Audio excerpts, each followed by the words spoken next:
करवाएंगी आप 31 अगस्त के बाद? बिल्कुल जी, देखें इस वक़्त जो सिचुएशन है, हम ये देख रहे हैं कि जिस वक़्त केसेस आ भी रहे हैं, हमारे पास एविडेंस मौजूद है कि 90% वो लोग हैं जिन्होंने वैक्सीनेशन नहीं कराई हुई। और तो ये इनफ एविडेंस है ये समझने के लिए वैक्सीनेशन की इम्पोर्टेंस को। इसके लिए ज़ाहिर है कि अब लोगों को, पहले तो लोग वॉलंटरीली जो आए हैं और अब जिस तरह से कैपेसिटी बढ़ा दी गई है कि तकरीबन आपने देखा है कि 2 दिन पहले 7 लाख और 78,000 लोगों को एक दिन में लगी है, और असद उमर साहब ने जो नेक्स्ट टारगेट दिया है वो 10 लाख लोगों का पर डे है। तो इसके लिए अब हमने लोगों को मोटिवेट करना है, अवेयरनेस क्रिएट करनी है कि लोग आएँ। इसके लिए एक तो लोगों को उनके डोर स्टेप पे जो है अब उनको अप्रोच किया जा रहा है। पंजाब के 4 बड़े शहरों में मुहिम शुरू हो गई है डोर टू डोर कैंपेन की, और वो घरों में जाके वैक्सीन लग रही है। इसी तरह इस्लामाबाद में भी। तो अब बाकी ये कि जो लोग नहीं लगाएंगे उनके लिए आज अनाउंस कर दिया गया है कि वैक्सीनेशन सर्टिफिकेट कंपल्सरी होगा। आपने किसी भी पब्लिक जगह पे जाना है, आपको वो दिखाना पड़ेगा। उसके बगैर ना आप किसी रेस्टोरेंट में जा सकेंगे, ना किसी मार्केट में जा सकेंगे, ना आप ट्रेवल कर सकेंगे, ट्रांसपोर्ट की भी फैसिलिटी यूज़ नहीं कर सकेंगे। जो टीचर्स हैं वो लोग स्कूल्स में जाके पढ़ा नहीं सकेंगे अगर उनके पास वैक्सीनेशन सर्टिफिकेट नहीं होगा।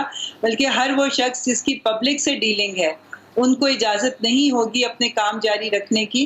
तो इसके ऊपर ज़ाहिर लोकल इंतज़ामिया जो है वो मुतहर्रिक होगी और वो इन लोगों को इंश्योर करेगी कि वैक्सीनेशन सर्टिफिकेट जो है उनके पास मौजूद हो, तभी वो किसी किस्म की भी अच्छा, पब्लिक। डॉक्टर साहब यहाँ पे एक बड़ा अहम सवाल है।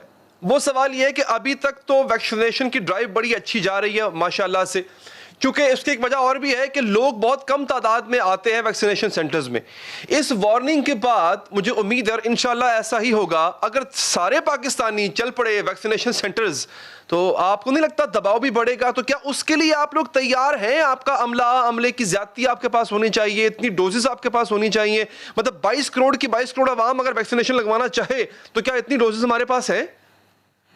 देखिए, सबसे पहले तो मैं बताऊं कि जो हमारी टारगेट पॉपुलेशन है वो तकरीबन 7 करोड़ है, और वो टारगेट हमने अचीव करना है दिसंबर तक। उससे पहले अगस्त के एंड तक जो टारगेट है वो ये कि 40% population of all big cities जो है उसको हमने कवर करना है। तो इसके लिए हमारे पास बिल्कुल वाफिर मिकदार में वैक्सीन भी मौजूद है, वैक्सीनेशन सेंटर्स भी मौजूद हैं, मजीद अमला जो है वैक्सीनेटर्स का वो भी भर्ती किया गया है, मोबाइल यूनिट्स जो हैं वो भी इस वक्त ऑन ग्राउंड हैं, वो भी गली गली फिर रहे हैं, यूनियन काउंसिल्स में खुद जा रहे हैं। तो बिल्कुल, और जिस तरह से अभी आपको मैंने बताया कि 10 लाख की कैपेसिटी का टारगेट हमारे पास है, जो कि असद उमर साहब ने दिया है एनसीओसी की तरफ से, कि डेली हम 10 लाख का टारगेट को टच करें और 10 लाख लोग आके अपने आप को वैक्सीन कराएं। इसके लिए पूरी हमारे पास जो है वो मौजूद है फैसिलिटीज। वैक्सीनेशन अब जो लगना शुरू होगी डॉक्टर साहिबा, क्या इसके औकात कार में इजाफा होगा? अगेन, क्योंकि ज़ाहिरी बात है इन्फ्लक्स बढ़ेगा, औकात कार में इजाफा होगा। आपका बड़ा अच्छा इकदाम है, लाहौर में एक ड्राइव थ्रू वैक्सीनेशन सेंटर आपने कायम किया है। इस तरह के मजीद सेंटर्स भी कायम किए जाएंगे? जी बिल्कुल, सेंटर्स की तादाद भी बढ़ाई जा रही है, और जिस तरह मैंने आपको बताया कि मोबाइल यूनिट्स भी अब लाहौर में और रावलपिंडी में, फैसलाबाद में, मुल्तान में, इन बड़े शहरों में मोबाइल से जो हमारे यूनिट्स हैं वो भी अब यूनियन काउंसिल्स में खुद जा रहे हैं। तो हर तरीके से इंशाल्लाह ताला कोशिश की जा रही है, और जो बड़े बड़े अदारे हैं जैसे ओगरा हो गया, पीएसओ हो गया, इन सारों को भी असाइनमेंट्स दी जा रही है, क्योंकि इनके पास बहुत बड़ी तादाद के अंदर जो है एम्प्लॉइज मौजूद हैं। तो ये जो बड़े, चाहे वो पब्लिक सेक्टर के हैं या प्राइवेट सेक्टर के अदारे हैं, उनको भी ये टास्क दिए गए हैं कि उनकी रिस्पॉन्सिबिलिटी होगी कि उनके तमाम एम्प्लॉइज और उनकी फैमिलीज जो है उसको वो वैक्सीनेट कराएं। तो जितने भी मुख्तलिफ तरीके हैं वो तमाम जो है इस वक्त इस्तेमाल किए जा रहे हैं कि वैक्सीनेशन। अच्छा डॉक्टर साहब, ये बताइएगा, मार्केट्स एक ऐसी सिचुएशन क्रिएट करती है जहां पे कोरोना सबसे ज्यादा फैलता है, तो क्या दुकानदारों से भी ऐसे सर्टिफिकेट्स उनके पास होना लाजिम करार पाएंगे कि वैक्सीनेशन लगवाएं और सर्टिफिकेट जो है उनके पास होना चाहिए? ये मार्केट्स में भी इंप्लीमेंट किया जाएगा?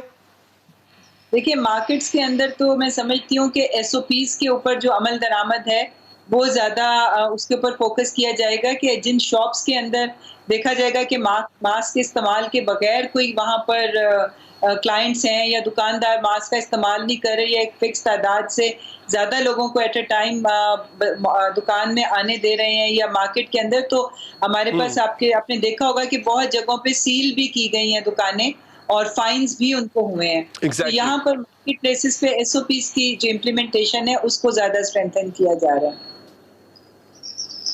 अच्छा अच्छा, एक तजवीज़ है सिंध गवर्नमेंट की जानिब से कि सिम्स को ब्लॉक कर दिया जाए, और मेरा ख्याल है ये बड़ी ही अग्रेसिव मूव होगी और लोग कभी भी नहीं चाहेंगे कि उनके फ़ोन जो है या सिमें जो है वो ब्लॉक हो जाए, हर किसी का राब्ता रहता है। तो क्या आप भी फेडरल लेवल पे भी ऐसी कोई तजवीज़ ज़ेरे गौर है?